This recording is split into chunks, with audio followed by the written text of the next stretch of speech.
Hi all सीबीओज। तो आज के इस टॉपिक में हम बात करेंगे कि सीबीओ की फाइनल रिजल्ट कब आनी है। बहुत सारे ऐसे क्वेश्चन हैं कि सर कब आएगा कब आएगा। देखें, आप अगर सही ढंग से आपने नोटिफिकेशन ऑफ सीबीओ एसबीआई पढ़ा होगा तो आपने ये देखा होगा कि एसबीआई ने अपने एग्जामिनेशन जो रिटन एग्जामिनेशन है, जो इंटरव्यू है, फाइनल जो आपका रिजल्ट आएगा, उन सब का एक मंथ दिया हुआ है और संभवतः उसी मंथ में आपके एग्ज़ाम भी हुए, आपके इंटरव्यू भी हुए और जो नोटिफिकेशन में डिक्लेरेशन दिया गया था, नोटिफिकेशन में ये कहा गया था कि इस मंथ हम फाइनल रिजल्ट पब्लिश करेंगे, तो संभवतः उसी मंथ में आपकी फाइनल रिजल्ट पब्लिश होगी। ये कब पब्लिकेशन होगा इसकी बात मैं थोड़ी देर की बात करूंगा, लेकिन आप ये जान लें कि आफ्टर फाइनल सिलेक्शन हमारे पास 4 ऐसे हर्डल हैं जिसे हमें पार करना है। पहला हर्डल तो ये है कि हमें मेडिकल टेस्ट पार करना है। दूसरा हर्डल ये है हमारे पास डॉक्यूमेंट वेरिफिकेशन हमें करवाना है। तीसरा हर्डल ये है कि अगर उस समय हम कोई नोटिस पीरियड सर्व कर रहे हैं तो उस कंडीशन में हमें एक्सटेंशन लेना है, कितने दिनों का एक्सटेंशन मिलेगा। और चौथा हर्डल ये होगा कि आपको लोकल लैंग्वेज की बैरियर भी ख़त्म करनी है।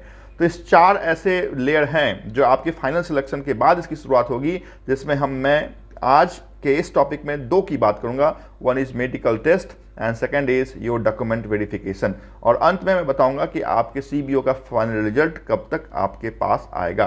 तो जितने भी इंपॉर्टेंट नोटिफिकेशन है, ना सिर्फ सीबीओ, वो किसी भी बैंक से जुड़ा हुआ या किसी भी गवर्नमेंट एग्जाम से जुड़ा हुआ, ये मैं आप तक पहुंचाता हूं। तो मैं ये चाहता हूं कि अगर मेरे द्वारा दिया हुआ इंफॉर्मेशन आपके किसी न किसी नज़रिए से फ्रूटफुल है तो do like, share and subscribe.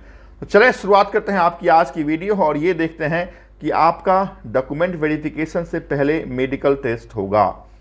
आपने जो मेल आईडी रजिस्टर किया है एसबीआई सीबीओ के लिए, उस मेल आईडी पे एक मेल आएगा, जिस मेल पे आपको ये कहा जाएगा कि एज पर योर सर्कल, जो भी आपके 19 सर्कल एसबीआई के हैं, तो एज पर योर सर्कल आपको उस सर्कल के list of the hospital, list of the government मिलेंगे। जो आपके नज़दीक हो आप वहाँ पे जा सकते हैं। जाने के बाद जो भी प्रिस्क्राइब आपके टेस्ट हैं, है ना, वो आपको वहाँ पे करवाना है। अगर डॉक्टर के लिस्ट के साथ आप गए हैं, डॉक्टर के पास गए हैं, तो डॉक्टर जिस लैब में आपको भेजेगा वहाँ जाना है। अगर किसी हॉस्पिटल में चले गए हैं, वहीं पे सारे लैब टेस्टिंग अवेलेबल है, तो वहाँ पे आप करवा सकते हैं। बट उसी हॉस्पिटल में या उसी डॉक्टर से आपको टेस्ट करवानी है जो हॉस्पिटल के नाम या फिर आपके डॉक्टर के नाम आपके मेल पे एसबीआई के ऑफिशियल मेल के आईडी से भेजा हुआ है। जब आप वो मेडिकल टेस्ट करवा लेंगे तो आप ये जानें कि मेडिकल टेस्ट में कौन कौन से टेस्ट हैं। तो ऐसा बहुत सारे ऐसे प्रिस्क्राइब टेस्ट हैं जो आपको करवाना पड़ता है। इधर आई चेकअप है, ऑडिबल है, या फिर आपकी जो ईसीजी है, बहुत सारे ऐसे टेस्ट हैं। एसबीआई के नोटिफिकेशन में कहीं भी आपने ये नहीं देखा होगा कि if you have so and so disease you are not eligible to become CBO in SBI. तो ये तो बात आप बिल्कुल अपने ख्यालों से निकाल दें कि किसी भी कंडीशन में रिजेक्शन होगा अनलेस एंड अनटिल कोई मेजर डिजीज ना हो, जिसमें यह कहा जा रहा हो कि अभी आपकी लाइफ बहुत कम बची है। सिर्फ उसी कंडीशन में हो सकते हैं कि आपको डिबार्ड किया जा सके। अदरवाइज किसी भी कंडीशन में, जैसे मैंने जब अपना मेडिकल टेस्ट करवाया था तो एम्बिकल हॉर्निया था, तो उस कंडीशन में बैंक ने मुझे बोला कि ठीक है आप इसका ऑपरेशन करवा लीजिए। तो आफ्टर ऑपरेशन फिर से मेरा मेडिकल टेस्ट हुआ, जब मैं फिट हो गया तो फिर ज्वाइनिंग मेरी हुई थी। तो इस कारण से आप जानें, अगर कोई ऐसा इशू है, कोई कोलेस्ट्रॉल बढ़ा हुआ है, कहीं पे कुछ ऐसे इशू हैं जो क्यूरेबल हैं, तो बैंक आपको टाइम देगी। उस टाइम में आपको मेडिकल फिटनेस करवाना है, वो सर्जरी करवानी है, वो ऑपरेशन करवाना है, वो ट्रीटमेंट करवानी है। करवाने के बाद फिर से आपका री एग्जामिनेशन होगा और you will be declared as fit for SBI. तो किसी भी कंडीशन में रिजेक्शन की जो परसेंटेज हो मैंने आपको बता दी है, 0.01% में रिजेक्शन हो सकता है, अदरवाइज संभवतः रिजेक्शन नहीं होगा। ठीक है, तो मेडिकल एग्जामिनेशन जब आप करवाएंगे अपने हॉस्पिटल में जाके, तो उसकी रिपोर्ट ऑटोमेटिक आपके एलएचओ, जो भी आपकी एसबीआई की उस समय की वहाँ की उस सर्कल की लोकल हेड ऑफिस होगी, रिस्पेक्टिव एओ एडमिनिस्ट्रेटिव ऑफिस, वो भेज दी जाएगी। वहाँ के डॉक्टर उसको वेटिंग करेंगे कि ये जो सर्टिफिकेट दिया गया है सो एंड सो डॉक्टर और हॉस्पिटल से वो सही है, और फिर आपको एक क्लीन चिट दे दिया जाएगा कि you are fit for SBI because your medical examination, your medical report is in order. तो ये तो आपका पहला पड़ाव पार हो गया। दूसरे पड़ाव में आपका डॉक्यूमेंट वेरिफिकेशन आता है। डॉक्यूमेंट वेरिफिकेशन में आप ये जानें कि आपको अपने ग्रेजुएशन के सेमेस्टर वाइज मार्कशीट लेके जाने हैं, राइट। तो सबसे इंपॉर्टेंट तो ये है कि सेमेस्टर वाइज मार्कशीट होनी चाहिए।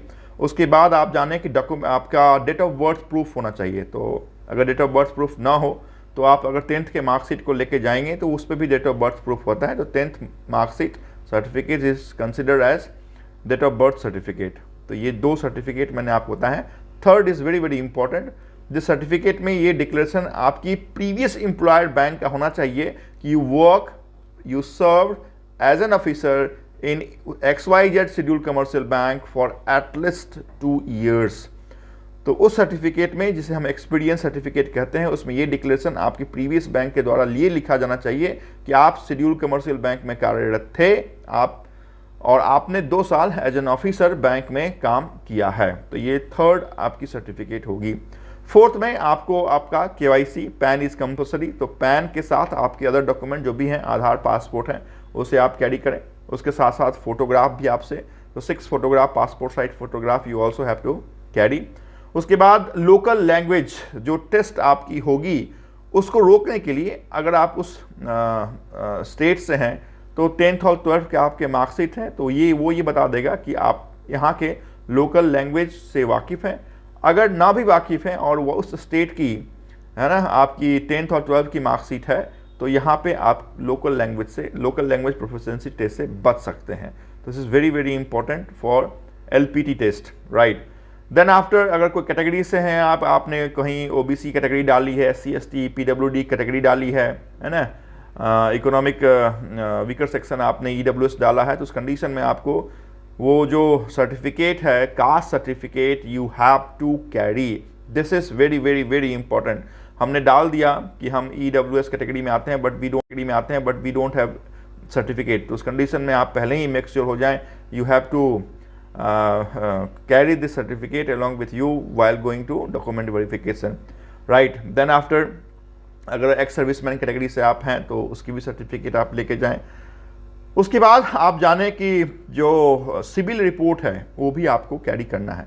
अगर आप नहीं भी सिविल रिपोर्ट कैरी करते हैं तो नो इशू, बट अगर आपने सिविल रिपोर्ट ऑनलाइन निकाल लिया है जो ये दिखाएगा कि आपने कोई लोन ले रखा है क्या, या वो लोन इरेगुलर है क्या, या फिर कोई क्रेडिट कार्ड के डिस्प्यूट है क्या, या कोई एडवर्स रिपोर्ट है क्या, तो यहाँ पे आपने कभी किसी बैंक से लोन नहीं ले रखा है तो फिर तो कोई बात ही नहीं है। अगर लोन ले रखा है तो एक बार फिर खुद ही देख लें कि आपकी जो लोन रिकॉर्ड है उसमें कोई डिफ़ॉल्टर तो नहीं है, कोई आउटस्टैंडिंग लोन तो नहीं दिख रहा है, या फिर किसी मंथ के NPA तो नहीं दिख रहे हैं, जिसकी क्लैरिफिकेशन आपको वहाँ पर देनी पड़ेगी। अगर ऐसा है तो आप अपने जो जिससे भी आपने लिया है लोन, उस लेंडर से सर्टिफिकेट ले लें, है ना, कि लोन नो ड्यूज़ है या फिर लोन बंद हो चुका है, क्योंकि सिविल के अपडेशन में टाइम लगता है। तो आपने रिसेंटली अगर बंद किया होगा तो please make sure that you have NOC from the concern और previous lender whatever loan you have taken from the bank और एनी फिनेंशियल इंस्टीट्यूशन। तो ये आपको ध्यान में रखना है। उसके बाद लगभग इतने आपके इम्पॉर्टेंट गाइडलाइन हैं जो आपको डॉक्यूमेंट वेरिफिकेशन में फॉलो करने हैं।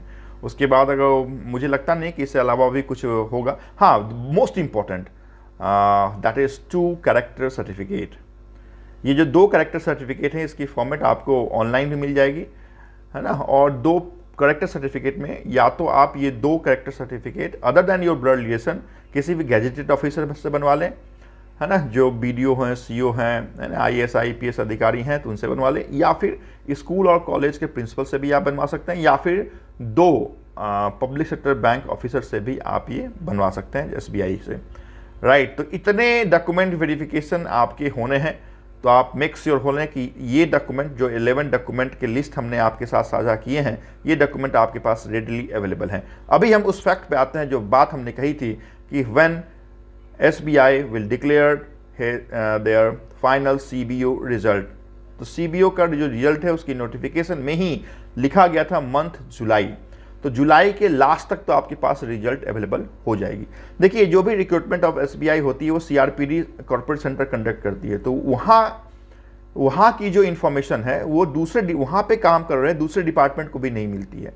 तो अगर ऐसा कोई बता रहा है कि नहीं 22 तारीख को मिल जाएगी, 20 को आपके पास रिजल्ट आएगी, तो ये संभवतः या तो डेट वो जानते नहीं हैं, है ना, तो ये बहुत कॉन्फिडेंशियल होता है। इस कारण से जुलाई तो मैं ये मान के चल रहा हूँ और आपको भी ये समझ के चलना चाहिए कि जुलाई अगर SBI ने बोला है तो by the end of the जुलाई आपके पास रिजल्ट देखने को मिलेगी it may be possibility that this result may publish after 20th।